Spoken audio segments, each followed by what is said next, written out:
joining me still, and we'll be looking at federal government and labor over the new minimum wage. How possible will it be implemented? There has been various meetings, another one which occurred yesterday, but they still seem to be finding a lasting solution to ending these agitations from both ends on percentages, how the percentages will cut across the board from level 7, 14, then 15, 17. They're quite huge, you agree with me, controversies that they need to really work out, which is culminating into Labour still having a meeting via the Joint National Public Service Negotiating Council alongside with the federal government. Discussing this with me from my immediate left, I have the Vice President of the United Labour Congress, Comrade Kelly Ogbaloy. Many thanks for coming, Kelly. Thank you very much. All right. And next, I have an educationist, president of Association for Formidable Education and Development, and is also the African Director of African Emancipation Movement, Osagie Godsent Erunse. Thanks for coming. My pleasure, Philip. Good morning, viewers. Okay. Thank you. So quickly, Comrade Kelly, what page are we now? Because viewers are anticipating. Tomorrow seems to be the 16th of October that the unions did say they could embark on strike if nothing is done to really ameliorate the situation. Can we say that the page we are in right now is close to getting a through for Labour? Well, I start by telling you that the issue of minimum wage today is quite an embarrassment, to the workers and federal government. Of course, it has developed to the point to where you can describe it as a sort of sickness, as it were today. So for me, the minimum wage has been overdue past 7 years, if I'm correct. And so if we are still talking about implementation and snail's speed kind of discussions, meetings upon meetings without arriving, is quite disturbing. And I wonder why that is coming up. And what I ask now is that if the NSC is talking of strike now, at what point does it realize now that strike should happen? For us at the level of USC, we do not think that is appropriate to do at the time we are. Because one, you have not sufficiently mobilized for what you call national or nationwide strike. Okay, you don't think tomorrow's date is appropriate? It's not appropriate because you have no seriously. We are talking of national strike. And you are saying you are even still into meetings are coming out. Do you just come out of the meeting and say, go on strike? Nobody wakes up from his house in the morning and just tell the workers to go on strike. Except that there is a permanent intention on the mind of the individual to weaken the strength of the workers of the country. Okay. So for us, for the basis of, for the levels of USC, we sympathize with the workers of this country and we ask them to be resilient, and at one point, a permanent solution shall be found to their plight. Okay, from what you just said, you seem to understand that the federal government on its part and the negotiating team with the labor unions is being progressive in their discussions concerning the implementation. But what is the progress are we talking about? Yeah. What progress? Because you just said that there's no need for there to be a strike tomorrow because since they're already meeting. So which means the meeting to you is productive. Not that the meeting is sufficiently productive. I'm saying that to have allowed these prolonged meetings that we are talking about before NSC is realizing that there should be strike it's not going to yield the results, because you are talking of a national strike and you were talking of 16, 17. So how do you mobilize for it? Okay. Where are the stakeholders?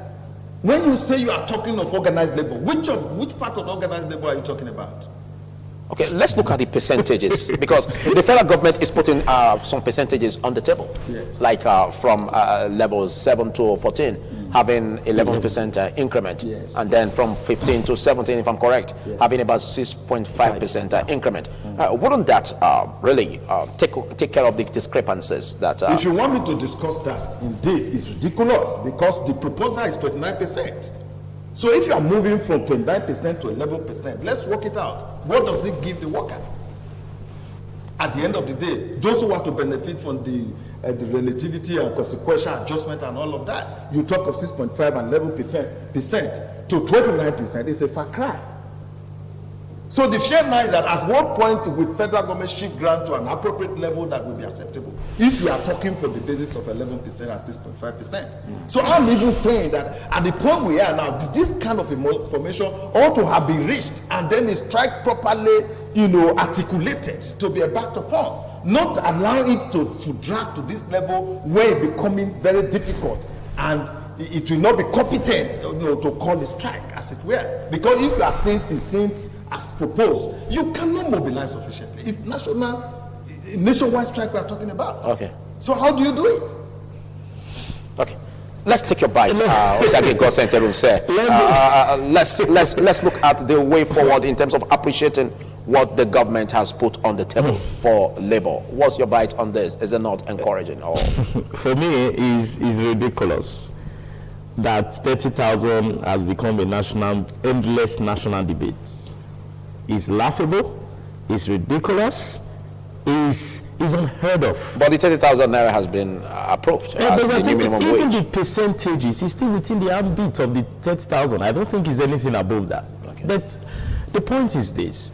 Let's begin by saying that I know federal government have also accused the organized labor that they are not so united. But what are the points, really? Before the election, this struggle started. And there was a lot of threats, there was a lot of meetings. And you could recall that just before a couple of weeks to the election, the presidency gave his word that he was going to implement the minimum wage. Then after the election again, they are calling the labor leaders to another negotiating table. Then the percentage is setting in. For me, I don't think it's an issue of percentage. And I don't think the federal government should deny the average Nigerian workers of such. Because let's put the cards on the table. Currently, we are all aware that Nigeria is still one of the least nations in the whole world that have the lowest minimum wages. It ranks among, even in West Africa. And beside that, what is the inflation rate? The last time when there were review on minimum wage, it was 2011. And at that time, the fuel price was going for around 65 naira. Now, what's the price of fuel today? Then what is the average? That minimum wage, mind you, is not even up to a living wage. It's not something any of these people can even live with. So my concern is not about whether the organized labor leaders are united in the action or not, because part of what I was reading is that some of the union leaders claim that they have already sent circular across the states, mobilizing their people to be ready should the negotiation fail by tomorrow. And from my own point of view, these guys have been patient enough. They had to come. Remember, the initial bargain was not 30,000.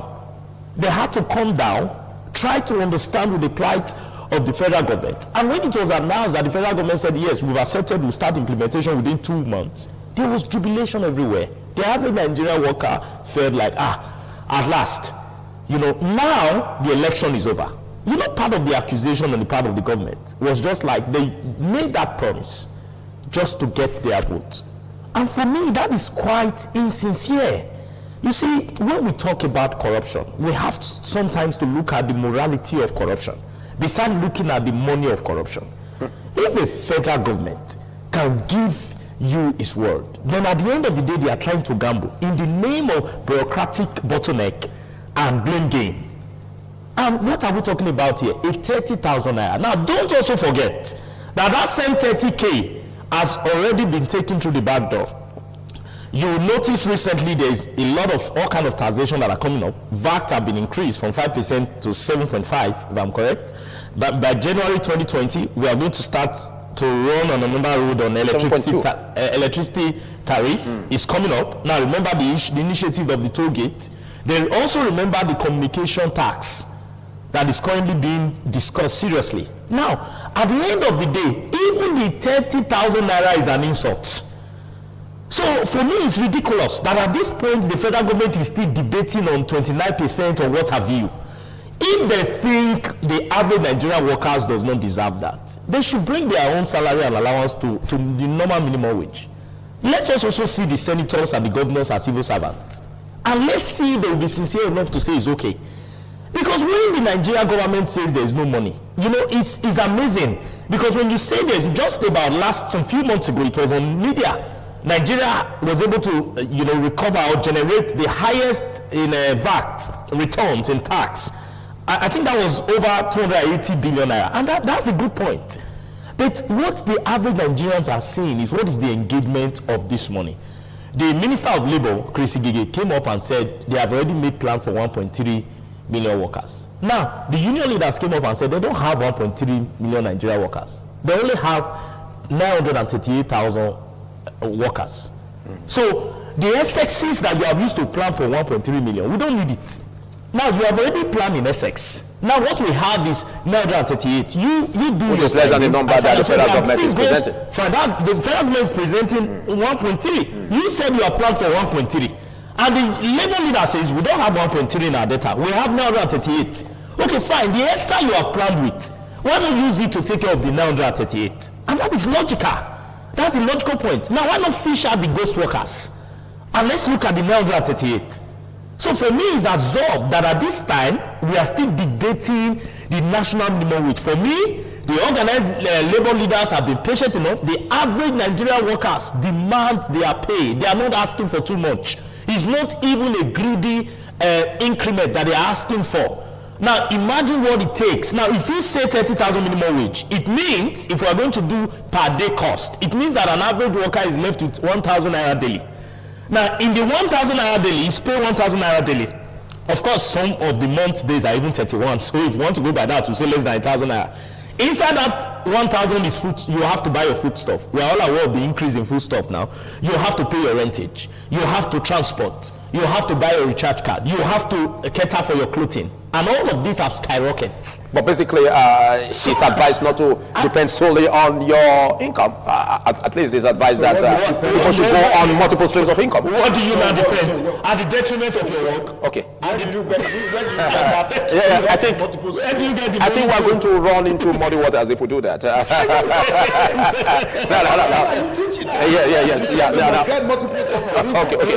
Now, let's look at the percentage that you are offering to the federal government, 29% for level 7 to 14, and then 24%, if I'm correct, for 15 to 17. Yeah. And you may mention the fact that it's a far cry what they are offering, 11%, 6.5. What do you think as appealing in terms of shifting ground on the side of labor unions, in terms of percentage, working it out? Well, appropriately, yes. I don't know because I'm not in the committee now. Okay. That is working, because that is what we are discussing now is more of the civil service now. Yeah. It's more of the civil service workers. This percentage we are talking about. Yeah. So I do not know that public sector negotiating committee, okay. federal government. Okay. I do not know what they are asking federal government, as a shift now. Because they have proposed 24%, isn't it? 29%, yeah. So what are they telling federal government as most appropriate now? That's exactly what I just said. That's what I said. From level 7 to 14, yes, 29%. Yes. Then for level 15 to 17, 24%. Yes. Now the federal government is saying that they are only giving 11% for 7 to 14, yes, and then 6.5 for 15 to 17. Yes. Let's x-ray your mind. Yes. What will you think will be appealing enough for the Joint National Public Service Negotiating Council would take from the federal government in terms of the percentage that the federal government should bring to the table? But as proposed. As proposed. Yes, as the 29%. As proposed, 29%. Remember, they already shifted. Yeah, if you ask me to discuss, whereas the organized labor have shifted to the percentage we have just mentioned. So why is that not comfortable with federal government to come down to 11% and 6.5 respectively? If you work it out mathematically, you find out that you would not be creating the reasonable gap between the stratas of workers. You have the junior worker, you have the senior. Yeah. So if a worker that's just been employed is to be given 30,000 naira, for instance, are you saying that the difference between the salary of the man who's just coming and that of a man that has been in the service should have no reasonable difference? Is that what we are saying? If you work by 11% at 6.5. So as it is now, you will be getting nothing. Apparently. So I think that for me, if I was to work with them, I stick to the current proposal of the negotiating committee. Okay, do you have confidence in the Joint National Public Service Negotiating Council representing the labor unions? Well, it is not for me to have confidence in them anyway. Can you trust?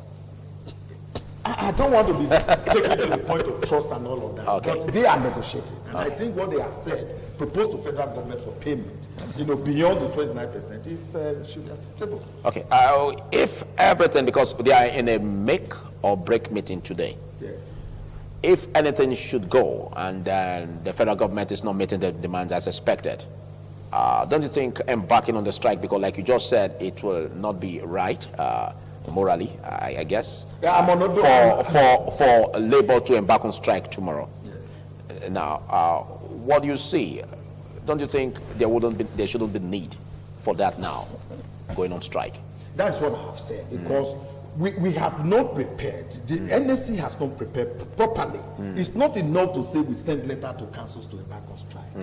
The effectiveness for strike to deliver the dividends, or rather the effects properly, is what we are talking about. So if you just go to the street tomorrow, you show flags and dance around the town and go back home and nothing change, then the strike fails.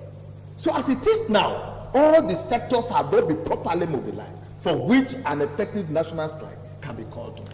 Okay. So otherwise, I'm not saying strike is not a matter that can be discussed, but I'm saying that it's ill-prepared for. If we are still in the meeting in and out, and we are talking of strike, about 16 or 17 at the case maybe, because I think they were saying Wednesday.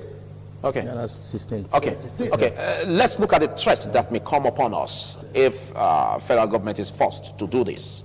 Don't you think there could be issues about retrenchment of workers? Isn't that worrisome? But first of all, let's look at it. Federal government signed an agreement for 30,000 naira. That is not in controversy. Am I correct? That is not in controversy. It's not. That they will pay a minimum wage of 30,000. So what were they thinking? That the issue of the consequential adjustment and relativity will not happen? Why are they just telling us now that they are unable to do it, except they do 11% and 6.5%? So why will you sign an agreement without first taking into account, the attendant other issues that needed to be handled at the end of the day? Okay. So for me, discussing the strike, discussing minimum wage as at now, in and now. All right, thank you.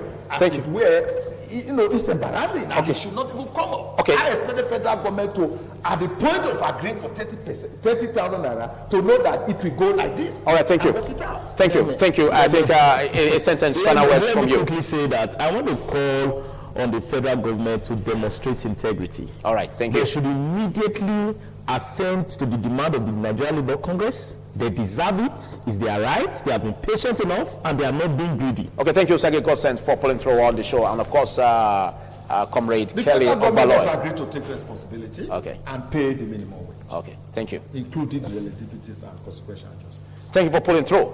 Let's see how that pans out, because there's going to be a meeting today with the federal government. The line break or make or break meeting. Let's see how that's going to look at. But we're still looking at the bigger picture in respect of not going on strike tomorrow. So that means the federal government will be looking at ways to avoid that. Well, this is where we call it a wrap on the discussion segment.